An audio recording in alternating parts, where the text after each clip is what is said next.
Today is Monday, June 16th, and this is the wake-up call from WUSF. I'm Sky LeBron. If a hurricane is heading this way and you plan to catch a flight, what should you be prepared for? You'll get some advice from the folks at Tampa International Airport, plus some events to check out tonight. But first, the news headlines.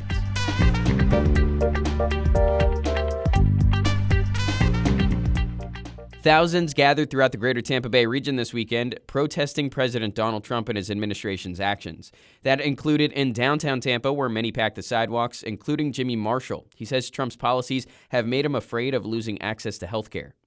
The difference is a reduction in care. The difference is the denial of specialty help that I may need. Brendan Havens was in downtown Tampa, too. He talked about the rising cost of living. Grocery prices have continued to go up. It's a direct reflection of the tariffs. Outside the Pinellas County Jail, there were more than 100 protesters focused on immigration policy. Ruth Beltran is with Tampa Bay's Party for Socialism and Liberation, and she spoke about a local mom, Rosa Patishtan Gomez, who was held at the jail before being turned over to ICE. Return Rosa Patishtan Gomez to her children and her family. Stop the separation and deportations of any other families.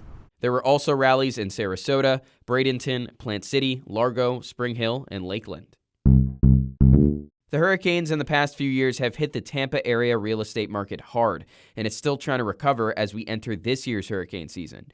Rebecca Leibson is with the Tampa Bay Times, and she says people who are buying hurricane-damaged homes now are struggling to pay for the repairs. Many of these homes, work is still not able to move forward on them because people aren't getting the permits they need. It is tough for people that have storm-damaged homes. I think we'll probably continue to see more sales, but it definitely wasn't like a rush flood of those houses on the market. Homes with damage are slower to sell because of the risk, plus high interest rates aren't helping the market either.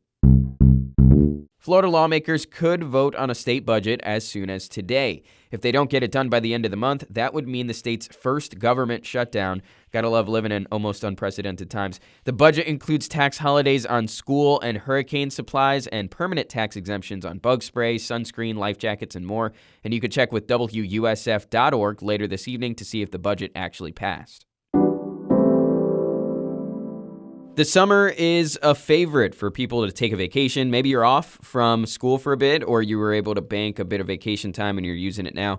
And people in the Greater Tampa Bay region have a lot of options on where to go, thanks to Tampa International Airport. But that could change in a flash because of hurricanes and how their path could switch in a matter of just a couple hours.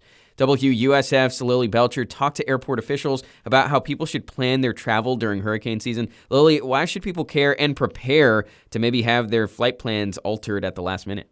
I talked to Tampa International spokesperson Emily Nips, and she said that the airport never wants to close. Obviously, they're going to lose business. They want you to get up in the air and get to your next destination, but sometimes they have to, and they're going to prioritize your safety. You might be traveling and you might want to get your flight up, but it's not always up to them. They need time to close the airport, and they need time to even get their planes out of harm's way.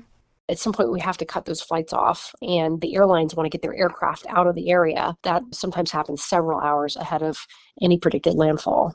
She said it's more than just turning off the lights when they have to close the airport. One of the things they have to do is tie down all the jet bridges, and they've got a dozen of those, and it can take almost an hour each to close those. They also want you to know that you need to be monitoring your flight, not just through the airport, but also through your airline, because they can't control when an airline decides to start running or close down. And so another thing you need to do is be checking for delays or cancellations long before you even get to the airport. That's WUSF's Lily Belcher talking about how you should prepare if you want to travel via plane over hurricane season. It's always a doozy. And Lily, thank you for the time. Thank you.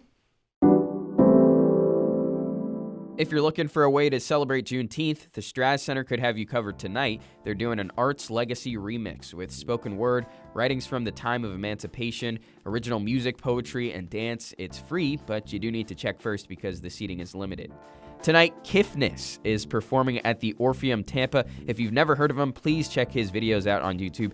He'll sample an animal making weird noises like a cat meowing and then compose music around it, and it makes you feel like you're listening to some Grammy Award-winning vocals. That's not the only music he does. He also does satirical music about his home country of South Africa, but the animal stuff are some of my favorites. It's a sight to behold, and you can get tickets for pretty cheap.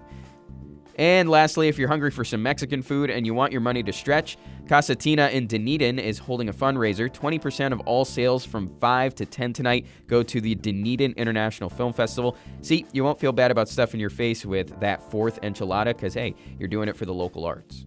And by the way, there's a reason to shout Tampa Bay again. The Tampa Bay Sun Soccer Club, in their first ever season, have won the inaugural USL Championship after taking down Fort Lauderdale 1-0 on Saturday night. If you look their name up on Google right now, some virtual fireworks go off. You should try it out when you get the chance. The Sun can enjoy their championship until they're back in action in late August. And that's the wake-up call from WUSF. Hope your Monday feels like a Friday. Make sure to subscribe to the podcast, give it a rating, tell us what you like or don't. Any feedback is good for us. And catch us Tuesday for your wake-up call at 7 o'clock.